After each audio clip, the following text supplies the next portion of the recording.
ఆదిలో బాధలు లేవు, కన్నీళ్లు లేవు, భయం లేదు. ఒక అద్భుతమైన స్థలం ఉంది.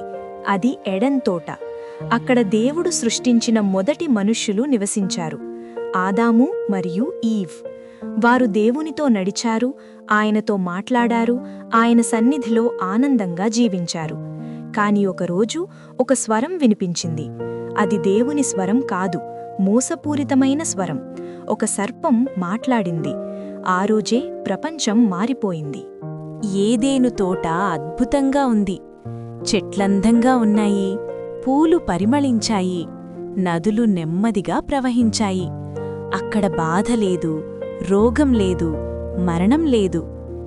దేవుడక్కడ ఉన్నాడు. ఆయన సన్నిధి శాంతితో నిండింది. ఆ జీవితం మనమిప్పుడు ఊహించలేనంత పవిత్రమైనది. దేవుడు ఒకే ఒక్క ఆజ్ఞ ఇచ్చాడు. ఈ తోటలో ఉన్న ప్రతి చెట్టు నుండి తినవచ్చు, కాని మంచి చెడు జ్ఞానమిచ్చే చెట్టు నుండి తినకూడదు అని చెప్పాడు. ఇది శిక్ష కాదు, ఇది రక్షణ. దేవుడు వారిని ప్రేమించాడు, అందుకే ఈ హద్దు పెట్టాడు. అన్ని జంతువులలో సర్పం అత్యంత చతురమైనది. అది నిశ్శబ్దంగా వచ్చింది. సమయం చూసి ఈవ్ దగ్గరకు చేరింది. ఆ తర్వాత అద్భుతమైన విషయం జరిగింది. సర్పం మాట్లాడింది. దేవుడు నిజంగా చెప్పాడా ఈ తోటలో ఏ చెట్టు ఫలమూ తినకూడదని? ఇది సాధారణ ప్రశ్న కాదు, ఇది సందేహం. ఈవ చెప్పింది ఇలా: మేము అన్ని చెట్ల ఫలాలు తింటాం, కాని మధ్యలో ఉన్న చెట్టు ఫలం తింటే చనిపోతామని దేవుడు చెప్పాడు. అప్పుడు సర్పం అబద్ధం చెప్పింది. మీరు చచ్చిపోరు. ఈ 4 మాటలు మానవ చరిత్రను మార్చేశాయి. మీ కళ్లకు వెలుగు వస్తుంది, మీరు దేవున్లా అవుతారు.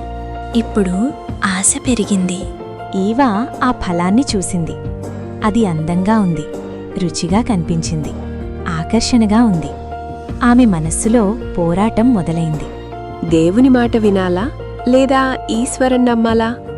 ఇది మన జీవితంలో కూడా జరుగుతుంది. ఆమె నెమ్మదిగా చేతిని చాచింది, ఫలం తీసుకుంది, తిన్నది. ఆ తర్వాత ఆదాముకిచ్చింది. అతను కూడా తిన్నాడు. అక్కడే పాపం లోకంలోకి వచ్చింది. అన్నీ మారిపోయాయి. వారి కళ్ళు తెరుచుకున్నాయి. కాని మహిమ కాదు, సిగ్గు. వారు తమను తాము దాచుకున్నారు, దేవుని నుండి పారిపోయారు. దేవుడు పిలిచాడు. నువ్వెక్కడున్నావు? ఇది ప్రశ్న కాదు, ఒక ఆహ్వానం. తిరిగి రావడానికి పిలుపు. పాపం వల్ల భయం వచ్చింది. ప్రేమ స్థానంలో నింద వచ్చింది. ఆదాము ఈవను నిందించాడు.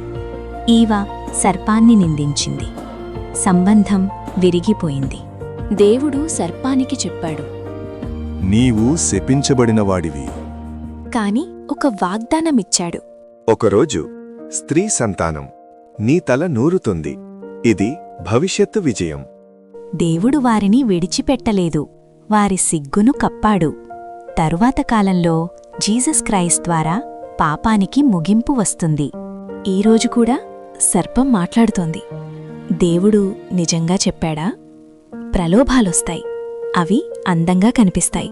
కాని నిజమొక్కటే, దేవుని వాక్యం నిజం. పాపం నాశనం చేస్తుంది, విధేయత జీవితమిస్తుంది. ఒక తోటలో మనిషి పడిపోయాడు, కాని క్రీస్తు ద్వారా మనిషి మళ్లీ లేస్తాడు. మోసంతో ప్రారంభమైన కథ సత్యంతో ముగుస్తుంది. ఈరోజు సత్యాన్ని ఎంచుకోండి, దేవుణ్ణి ఎంచుకోండి. ఎందుకంటే ఆయన స్వరం మాత్రమే జీవితమిస్తుంది.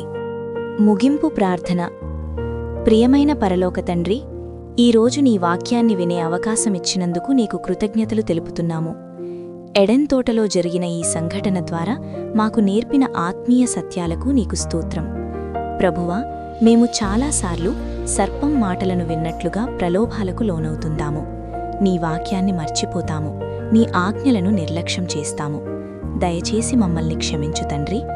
మా హృదయాలను శుద్ధి చేయుము, మా మనస్సులను నూతనపరచుము. నీ స్వరాన్ని గుర్తించే జ్ఞానం మాకివ్వుము. ప్రభువా, మోసపూరిత స్వరాల నుంచి మమ్మల్ని దూరంగా ఉంచుము. ప్రతి ప్రలోభాన్ని జయించే శక్తిని మాకనుగ్రహించుము. నీ సత్యంలో నడిచే ధైర్యమివ్వుము. నీ చిత్తం ప్రకారం జీవించే కృప ఇవ్వుము.